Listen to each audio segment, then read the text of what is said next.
But what is sad to me is this man was only 36 years old with 2 children. He had, some say it's his wife, some say it's his long-term girlfriend. Either way it goes, another woman who's got a broken heart. Reminds me of when Tupac was murdered, when Biggie was murdered. Is there any thought given to taking a life, the trauma that comes along with that? Good morning, good morning, good morning, love bugs.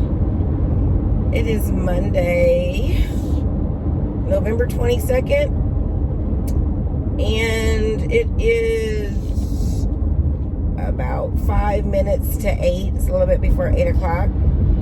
And we are on our way to Pine Bluff. We're working in Pine Bluff today. Oh, crapola. I didn't realize the popo was behind me.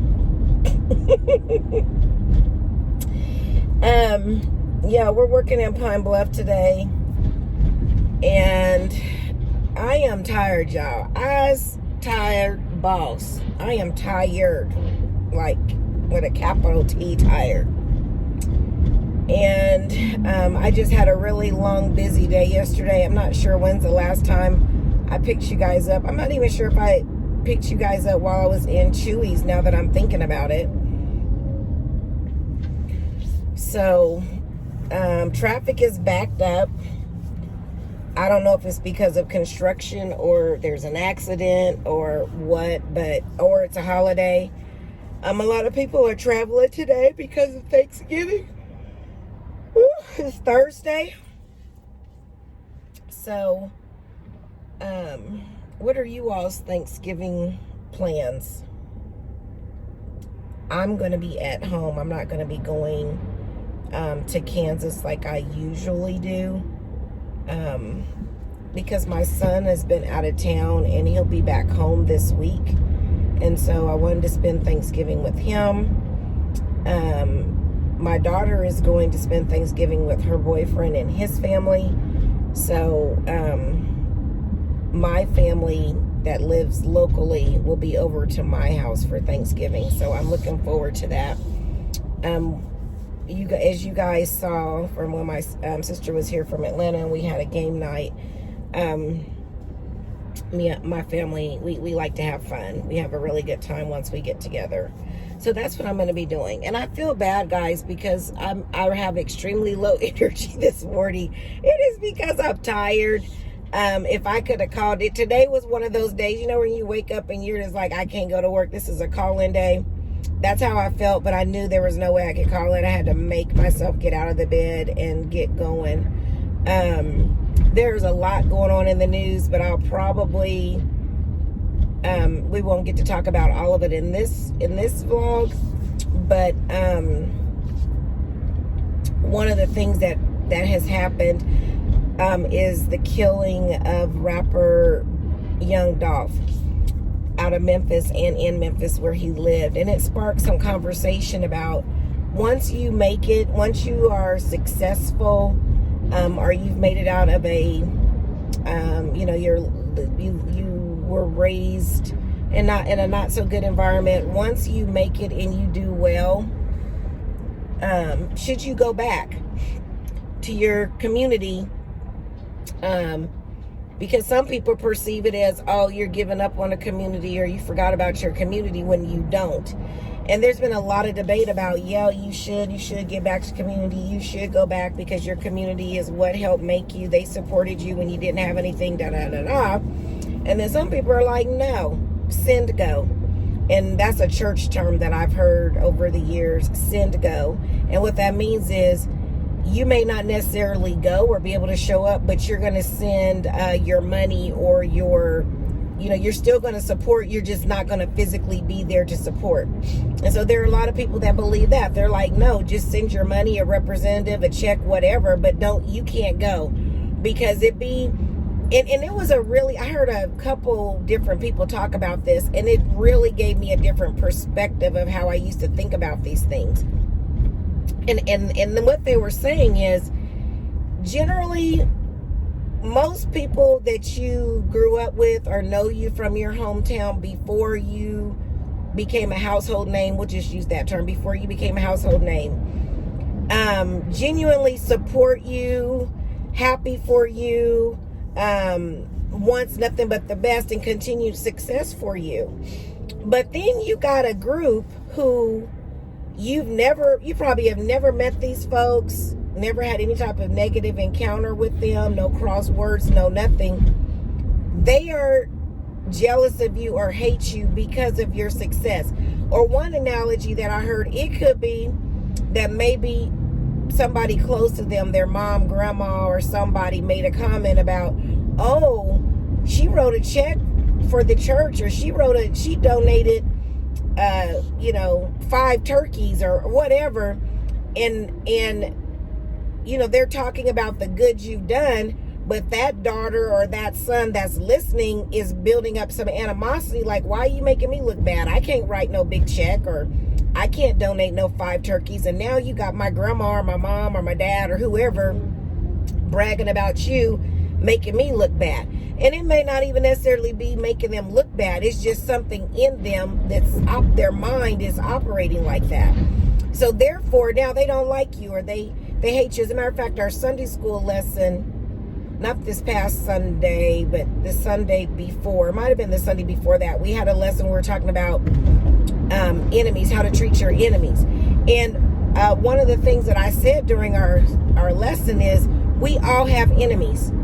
We may not know it, we may have no clue about it, but we all have somebody who doesn't like us or care for us for one reason or another. And a lot of times it's not anything that we've done or said, or maybe it is, but we don't realize that a person is feeling a way about it because they've never said anything to you. And so you'll have people that just hate you because you're you. And there's conversation about with Dolph that, just as we're getting into it, guys, I'll be back. Okay, guys, I am back.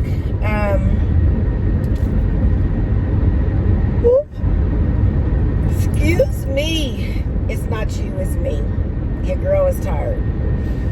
But young Dolph, and I hope I'm saying his name right, I'm not familiar with him, although my sister swears I'm familiar with him, because you guys know me, I like all types of music. And I used to call my teenage son, but he's no longer a teenager, but I used to listen to what my son listened to, because I needed to know, what are you listening to and what is the meaning behind it? Because I'm not one of those parents that's, I'm not listening to that because that ain't of God. But I know I need to know what you listen to, because he gonna listen to it. Your kids are gonna listen to it. And so I need to know, what are you listening to, and who's it by, and what does this mean, what they saying? So my sister tells me that I do know this person's music, Young Dolph's music. She said it's just not coming back to me. And she said she's going to play some of it for me on Thanksgiving when we get together so I can hear it. Although I could probably go on YouTube. Actually, I did go on YouTube and listen to a couple of songs, but I didn't know them. And my sister said I probably wasn't listening to the right ones. And then I had somebody I work with played a couple of his songs for me, and I didn't know. And I don't know how I didn't know, because he obviously was a big deal from what I've seen. But there's a lot of speculation about what happened to him and why. That he had some issues with Yo Gotti, who I do know who that is, and Soldier Boy, I know who that is, and Black Youngster, don't know who he is, I hadn't heard of him, but that he had some issues with them. And I think maybe Moneybagg Yo, but I don't really think he had an issue with Moneybagg Yo per se. I think Moneybagg Yo may have got looped in by default because he's signed with, I think he signed with Yo Gotti. I might be wrong about that, but so I think it's kind of like one of those guilty by association types things. But anyway, there's some chatter or conversation that they put a hit out on him because of their ongoing beef. And then there's conversation that some folks within his own circle may have set him up for various reasons. And then it just could be that good old-fashioned neighborhood hate. They saw an opportunity and they took it. But what is sad to me is this man was only 36 years old with 2 children. He had, some say it's his wife, some say it's his long-term girlfriend. Either way it goes, another woman who's got a broken heart because of the death of her significant other. You know, it makes me think about Lauren London when Nipsey was murdered in his neighborhood, you know, at his store where he was trying to make it, you know, do good in his community. I know that their hearts are broken. It's like that's a brokenness that is hard to repair. It especially when it's tragic, you know. It reminds me of when Tupac was murdered, when Biggie was murdered. It's so many murders that have happened in the rap world that's speculated to be due to beefs within that community. And it's sad. Like, why? There's enough room at the table for anybody who wants to work hard to be there. And it's like, is there any thought given to taking a life, the trauma that comes along with that? You know, it's not you just killing that person. You're basically killing the whole family because you don't heal from that. You know, his mom, the dad, the kids, the girlfriends, the wives, the cousins, uncles, aunts. There's a whole family attached to that person. So why is it that serious? Is it really that serious to take a life? Like, it's just mind-boggling to me, the lack of respect for life that just happens in general. It's not just in the rap world, it's just in general. For some people, it's no big deal to take a life. They live and breathe it, and it's just sad. But we do have some self-destructive behaviors that we need to work on in the African American community. I remember watching an interview that Nipsey did, and he was talking about how when he was out, you know, in the streets and he was trying to get some get back, he would go to, you know, the enemy's territory, and so he's looking for somebody to get. May not know exactly who they were, but he could identify them by the way they were dressed. And here's the crazy part. He said, I was looking for somebody who was dressed like me. And he said, that sounds crazy, doesn't it? He said, if I seen a man that had on a tie, a button-down shirt, a suit or whatever, I would ignore them. I knew they weren't a part of the enemy. They weren't it. But if it was somebody that was dressed like me, oh yeah, I'm getting him. And he said, the crazy part is I was looking for me. I'm killing me, basically. And that is so true.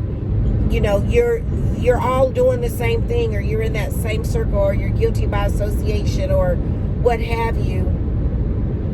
You're not destroying one person when that happens. You're destroying a community, you know. And it's just sad. It's just so sad. The man was at the neighborhood black-owned cookie shop supporting local black-owned business, going to get some cookies before he was going to go do a turkey drive. And these folks rolled up on him and shot up the cookie store. Didn't care nothing about the folks working in the cookie store, if there was any kids in there getting cooked. None of that. It was that deep for them. And I'm just like, why? What do you gain out of that? What are you getting to be able to say you took him out? It's just heartbreaking. It's heartbreaking. It's already hard enough for African American men. I apologize, guys. African American men in this world in general.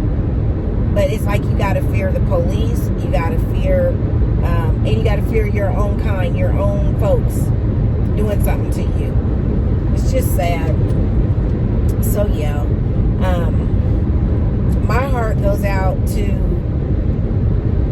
his family, his kids, his wife, his mom, because they're saying his mom asked for the cookies.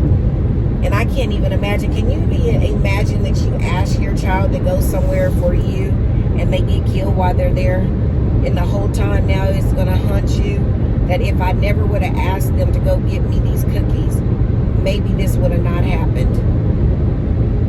That's hard. That's a hard thing to live with. That's hard.